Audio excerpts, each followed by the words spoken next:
¿Y si te dijera que los ángeles caídos no fueron los villanos que te enseñaron a temer, sino los verdaderos héroes que arriesgaron todo para liberar a la humanidad? ¿Y si el diluvio bíblico no fue un castigo por los pecados, sino un intento desesperado de borrar un secreto demasiado antiguo, demasiado peligroso, un secreto capaz de transformar quién eres? Prepárate para que tu visión del mundo se voltee por completo, porque después de leer el libro de Enoc, el Evangelio prohibido, enterrado por las grandes religiones, nada volvió a tener sentido como antes parecía tenerlo. Dentro de esas páginas olvidadas encontré historias de gigantes caníbales, prisiones cósmicas y códigos de conocimiento que conectan magia, ciencia y amor prohibido. No estamos hablando de metáforas poéticas, estamos hablando de una conspiración espiritual milenaria, una guerra silenciosa por el alma humana, y en el centro de todo esto, una verdad que te enseñaron a nunca buscar.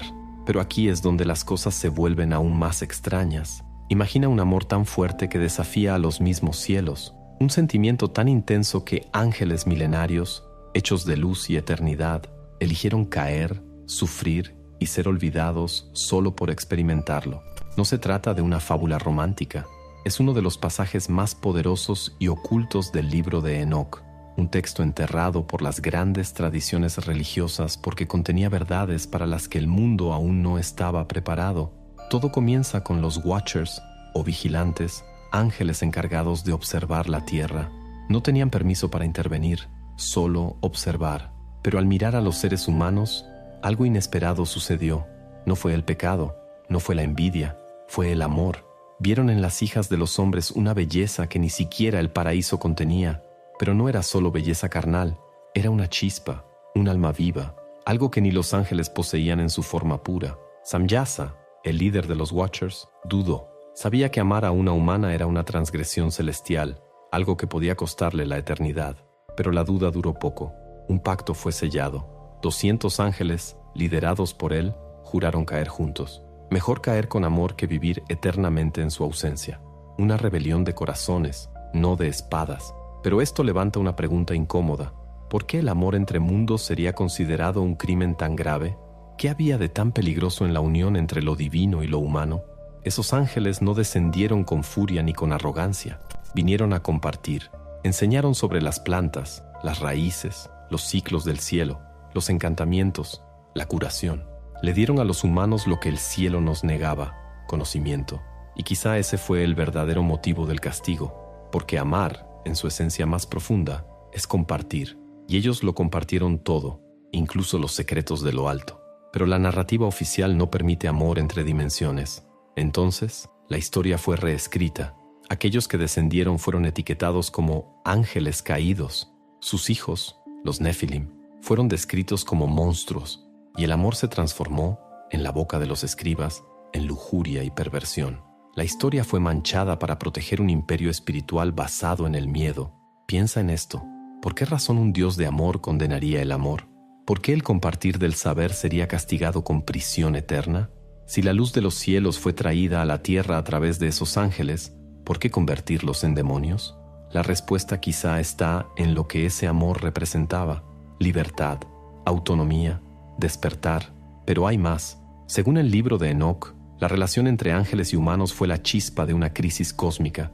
Los hijos nacidos de esa unión, los Nephilim, crecieron desmesurados, desequilibrando el mundo. Pero, ¿sería eso un efecto colateral natural o una consecuencia de la interferencia divina para distorsionar y destruir lo que estaban haciendo?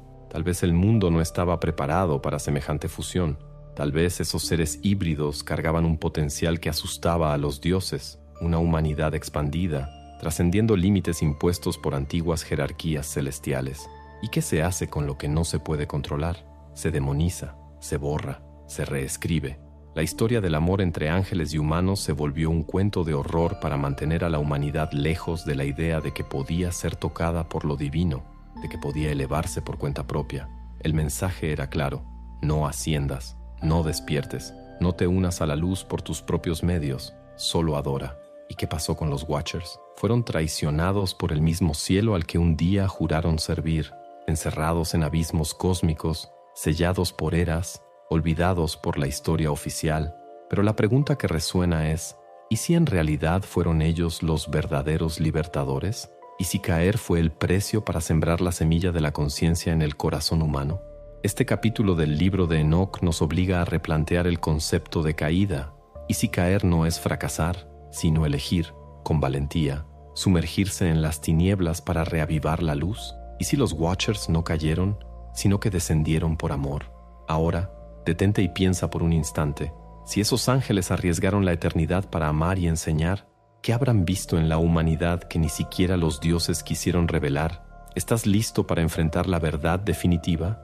Porque lo que viene a continuación puede sacudir todas las creencias que alguna vez tuviste sobre lo correcto, lo sagrado y lo permitido. Ahora, hay algo que necesitas saber. Existe una técnica mental sumamente poderosa, basada en escritos antiguos que fueron removidos de la Biblia hace más de 1500 años. Se dice que fue utilizada por líderes y pensadores a lo largo de la historia para alcanzar niveles avanzados de claridad, éxito y control de la realidad. Hoy, esta práctica volvió a ser estudiada, y lo más interesante es que los científicos han confirmado que sus efectos en el cerebro son reales y medibles. Este conocimiento estuvo oculto por siglos, y aún hoy, no todas las plataformas permiten que sea expuesto abiertamente. Por eso, grabamos un video completo y lo publicamos en nuestro sitio web, donde puedes verlo con total libertad.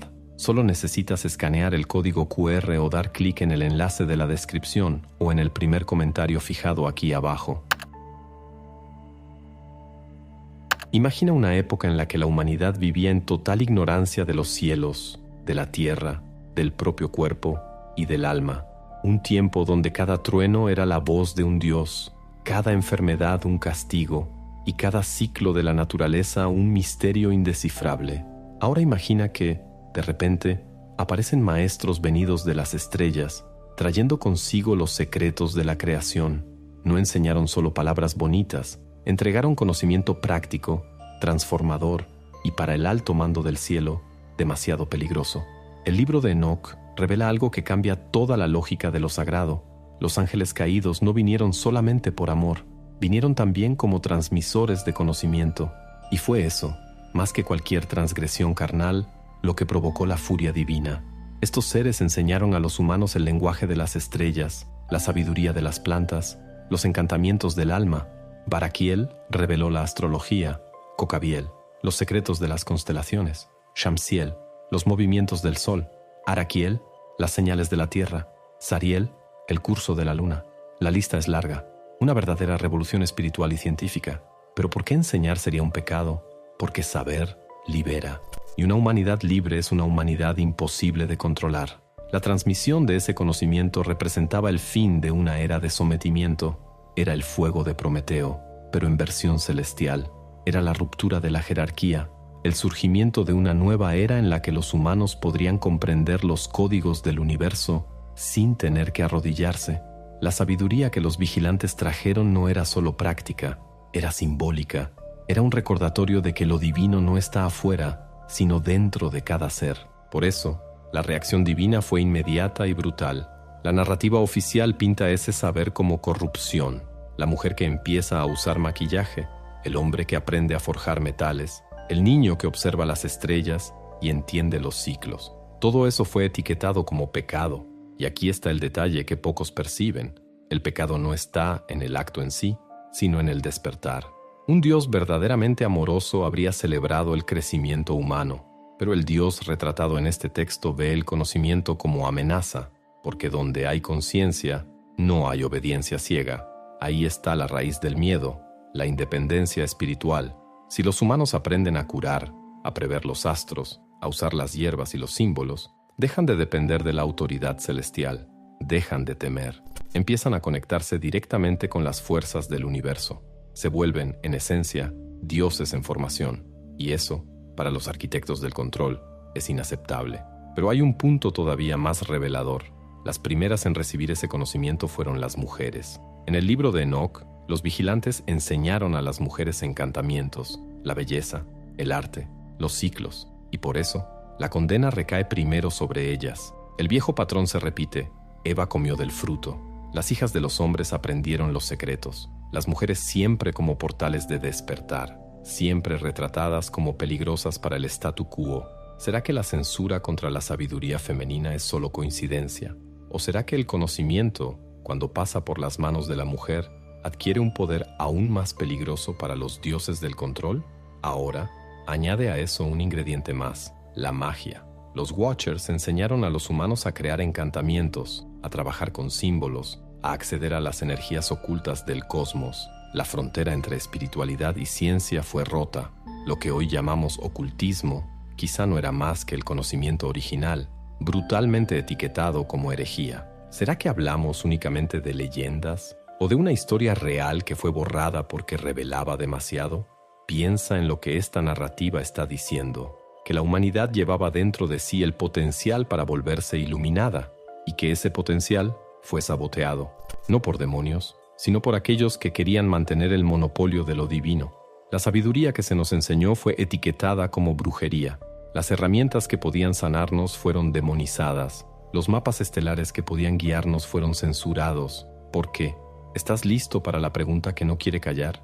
¿Y si todo aquello que fue llamado prohibido a lo largo de la historia, astrología, alquimia, meditación, magia, saber sobre el cuerpo y la mente, fuera justamente lo que podría liberarnos? La respuesta puede estar donde menos lo esperamos, en los secretos que los dioses temieron, y es ahí donde entra el mayor plot twist de esta historia milenaria.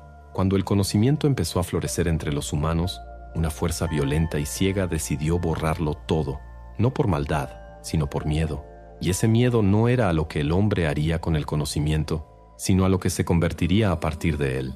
Ahora, si la libertad del saber fue vista como una amenaza, ¿qué crees que pasó con los hijos de esos ángeles? La siguiente revelación es tan brutal como transformadora, y tiene que ver con gigantes, hambre y un plan de destrucción que redibujó toda la historia de la Tierra.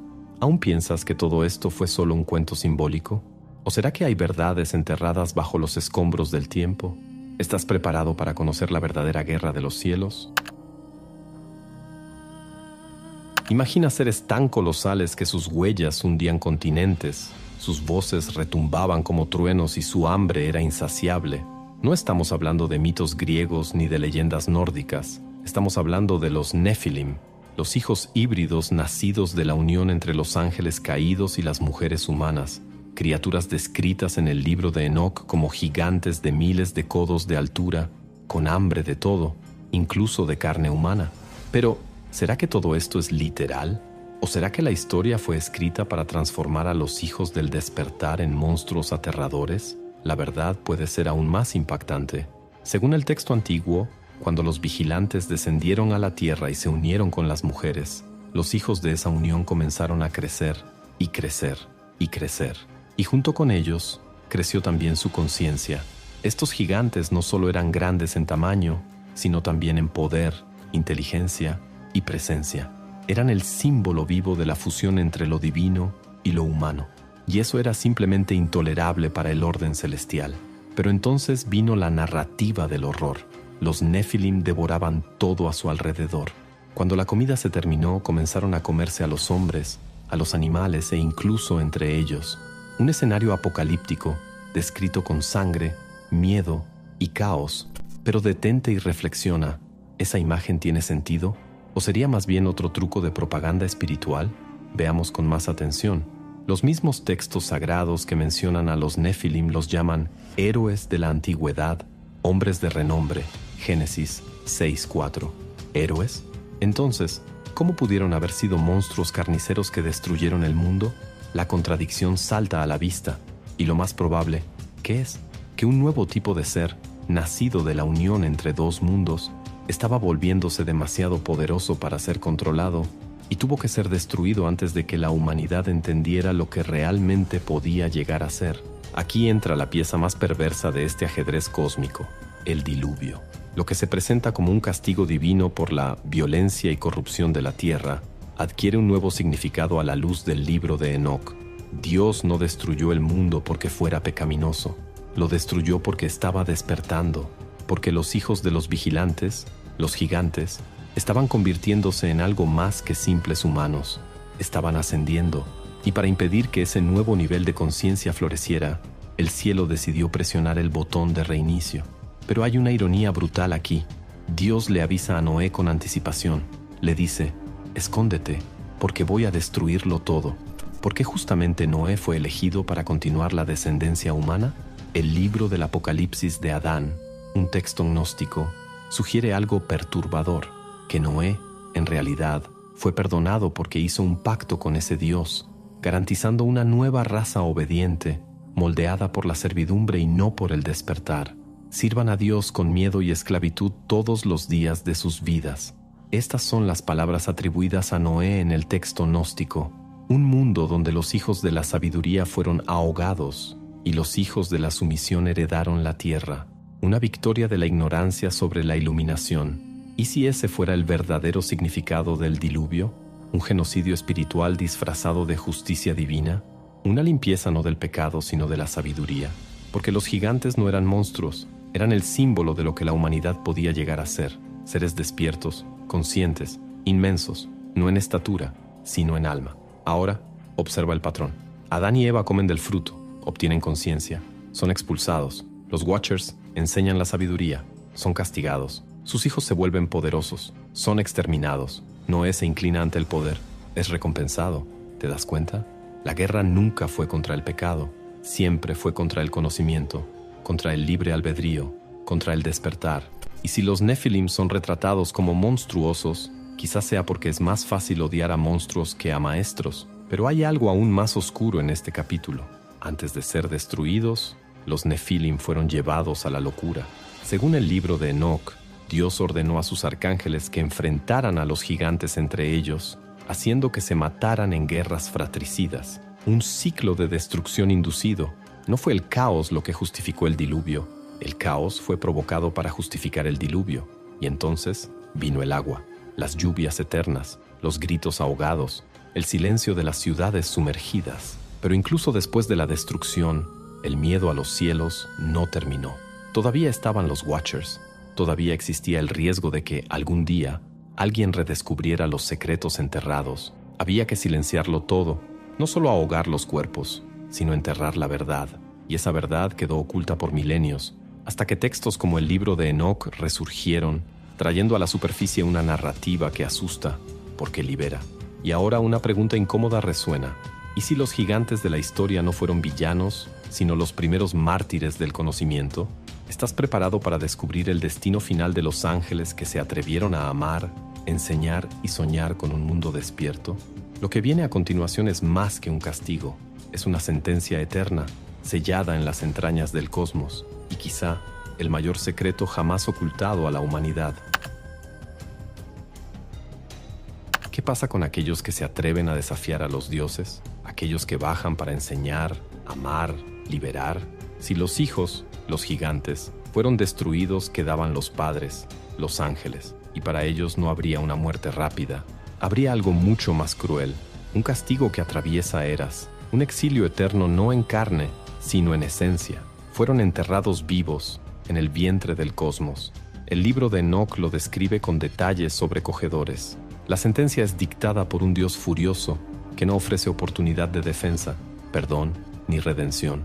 A los arcángeles se les da la orden: enciérrenlos, átenlos con cadenas, entiérrenlos en cavernas oscuras, bajo montañas, apaguen su luz, silencien su voz, y cuando llegue el juicio final, arrójenlos al fuego. No es justicia, es venganza cósmica.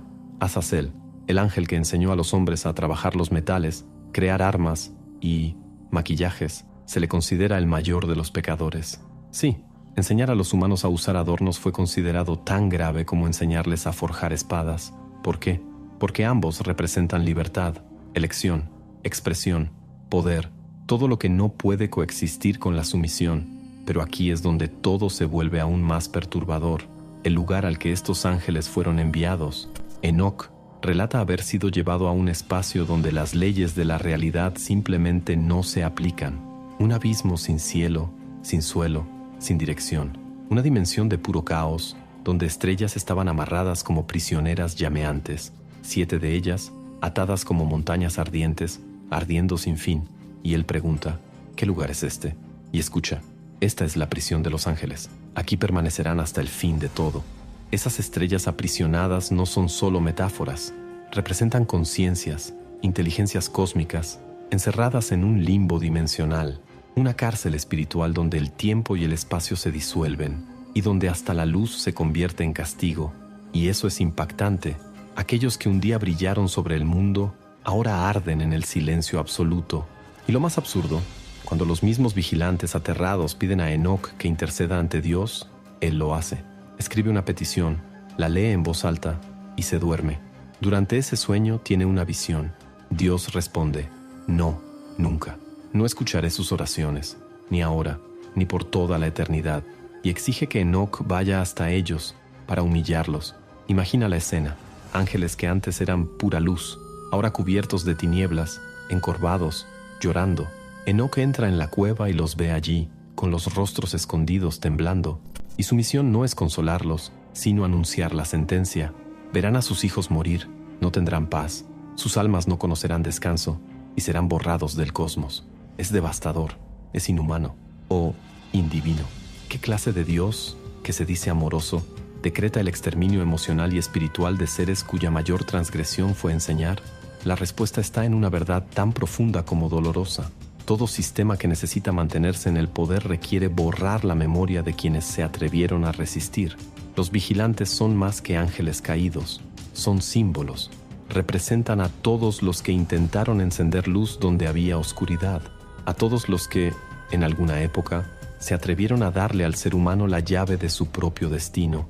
Y tal vez por eso el libro de Enoc fue prohibido, olvidado, sepultado en las arenas del tiempo, porque no habla solo del pasado, habla del presente, de nosotros, de cada uno que siente que hay algo mal en lo que nos contaron sobre la vida, el alma, lo sagrado, y más aún, el cielo que Enoc contempla después de esta jornada no es el paraíso de arpas y nubes.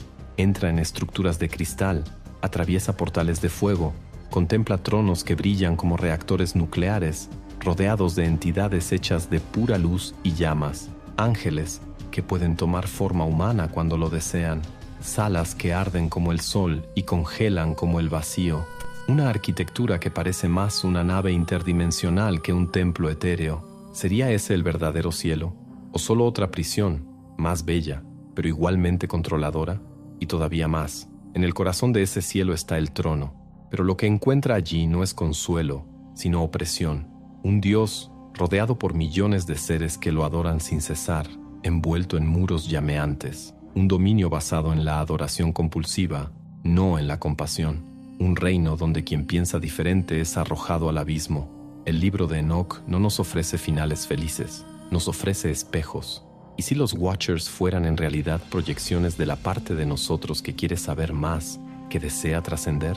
¿Y si su prisión fuera una metáfora viva de la represión que sufre la conciencia cada vez que se atreve a cuestionar, cada vez que intenta recordar de dónde vino? ¿Alguna vez te has sentido atrapado dentro de ti mismo, como si hubiera algo más grande esperando para despertar? Tal vez sea porque una parte de ti todavía carga la chispa de los caídos, de aquellos que eligieron amar en lugar de obedecer, enseñar en lugar de reprimir, liberar en lugar de dominar. Y ahora, la pregunta que resuena en el silencio del cosmos: si esas estrellas aún están presas, ¿quién sostiene la llave? Tal vez el mayor pecado de la humanidad nunca haya sido comer un fruto o enamorarse de un ángel. Tal vez fue buscar respuestas más allá de lo que se le permitió. Y quizá, solo quizá, aquellos a quienes llamaron caídos fueron los únicos dispuestos a recordarnos quiénes somos en realidad. El libro de Enoc no es solo una reliquia mística, es un grito antiguo, un mapa escondido entre las líneas de la historia. Señala algo que nos fue arrebatado: el derecho a saber, a sentir, a elegir, porque al final, la verdadera prisión nunca estuvo hecha de piedras o llamas, sino de ignorancia disfrazada de fe. Y no olvides dar clic en el enlace de la descripción o en el primer comentario fijado para entender cómo esta técnica mental ancestral, ahora confirmada por la ciencia, puede ayudarte a reprogramar patrones internos y transformar tu percepción, decisiones y resultados. Y ahora te toca a ti. Gracias por haber llegado hasta aquí conmigo, de verdad. Este video fue más que una investigación espiritual, fue un viaje personal. Recuerdo la primera vez que leí el libro de Enoc. Estaba sentado en una noche fría, en silencio, solo con la luz tenue de la pantalla. y en cada página sentía como si algo dentro de mí estuviera despertando. No era miedo, era un reconocimiento, como si esa historia hablara de mí, de ti, de todos nosotros. Fue como reencontrar un pedazo del alma que había estado perdido por mucho tiempo. Ahora, si esto también te tocó de alguna manera, quiero pedirte algo. Dale like a este video, comenta aquí abajo y suscríbete al canal. Pero ojo, comenta de verdad, ¿sí? Puedes desahogarte, cuestionar, discrepar. Solo no me salgas con un amén automático porque aquí no trabajamos con fe perezosa. Y sí, te estoy mirando del otro lado de la pantalla. Eres tú, el que todavía no se ha suscrito. Ándale, da clic. No seas el último en despertar. Y mira, si este video te sacudió, entonces no puedes salir de aquí sin dar clic en los 2 videos que están apareciendo ahora mismo en tu pantalla. Pero un aviso, no son lo que parecen. Cada uno revela algo que fue escondido entre las líneas de la historia, cosas que nunca te contaron. Si pensaste que el libro de Enoch era polémico, bueno, prepárate, dale clic, si tienes el valor.